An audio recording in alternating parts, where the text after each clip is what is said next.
on apprend les millions versés avec l'argent de nos impôts, avec l'argent public, vers les journaux publics, mais également les journaux privés. Je cite par exemple 7 millions d'euros perçus par les journaux de M. Drahi en 2016,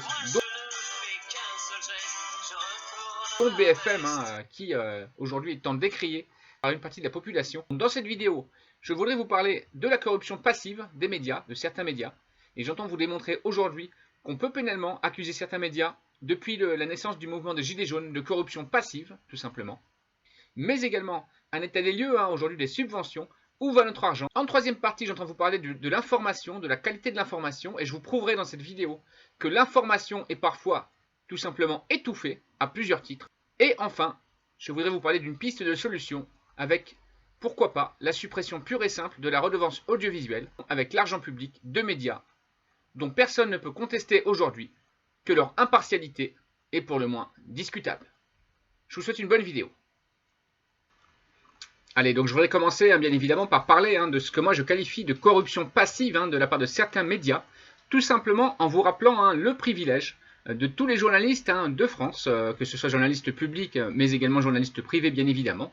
Un privilège qui date de plusieurs années, puisque depuis 1998, je vous rappelle qu'en France, tous les journalistes qui ont la carte de presse bénéficient d'un montant de 7 650 € de déduction par rapport à leurs impôts, tout simplement.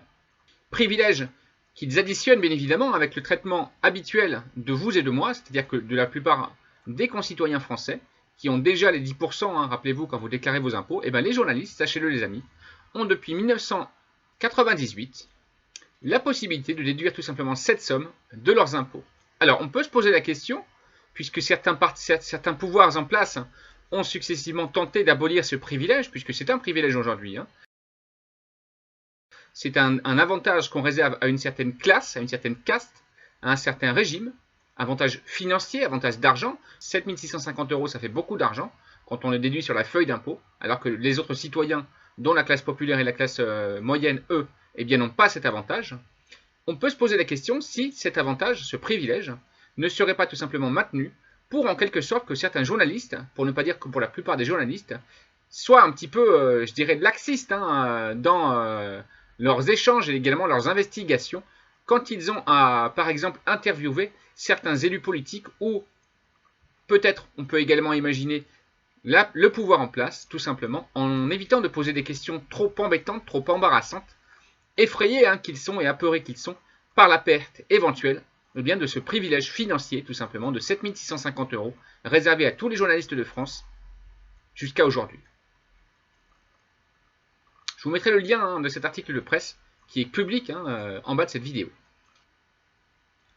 Je voudrais également maintenant aborder l'état des lieux des subventions publiques qui sont aujourd'hui versées aux médias et à la presse française, en commençant par un entretien qui avait été fait à un des porte-parole de la France Insoumise et qui dénonçait effectivement le mélange des genres, c'est-à-dire que la presse reçoit des subventions énormes avec l'argent de nos impôts, je vous parle quand même de plusieurs millions d'euros.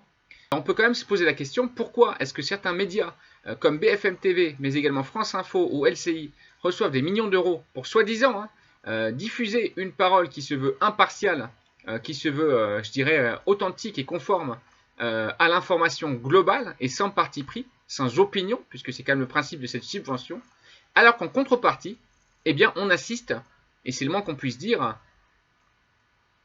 à certaines interventions ou certaines émissions politiques dont le message paraît pour le moins partiellement travesti ou partiellement caché à l'opinion publique. Notamment par rapport à ce qui s'est passé sur les Gilets jaunes depuis quelques semaines. Il est incontestable aujourd'hui qu'une partie des faits sont soit masqués, soit étouffés, soit carrément non publiés par certains médias, que ce soit publics mais également privés. Alors, les aides à la presse, aujourd'hui, en termes de montant, en euros, s'élèvent à plus de 5 millions d'euros pour un journal, par exemple, Libération.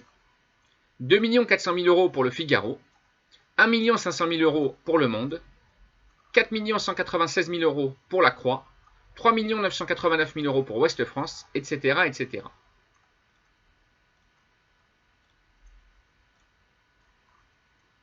Je pense qu'il serait peut-être temps de se poser les vraies questions et que les citoyens s'emparent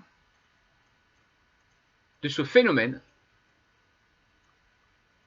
et dénoncent une fois pour toutes que certains médias privés ne servent pas suffisamment une opinion et une information impartiale, mais bien au contraire semblent servir le pouvoir en place. À ce titre, j'affirme que la solution qui me paraît la plus juste, c'est tout simplement l'abolition de la redevance audiovisuelle et la suppression de toutes les aides publiques réservées à la presse et aux médias. Presse et médias qui sont d'ailleurs, rappelons-le ici, largement bénéficiaires à millions grâce aux revenus publicitaires, puisqu'on constate que certains médias privés mais également publics ne manquent pas de nous asséner de publicité du matin au soir. La démocratie, lorsqu'elle est muselée ou lorsqu'elle est déviée par une information omniprésente qui elle-même appartient à des fonds privés, et à plus forte raison lorsqu'elle est subventionnée partiellement par des fonds publics avec l'argent de nos impôts, c'est le signe là que quelque chose ne va plus. Il est donc temps d'agir. Personnellement, je démarre immédiatement le boycott de toutes les chaînes d'information privées et publiques. Et je demande officiellement au gouvernement de supprimer la redevance audiovisuelle et de mettre fin aux subventions publiques concernant la presse.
Voilà les amis, cette vidéo est terminée, j'espère qu'elle vous a plu.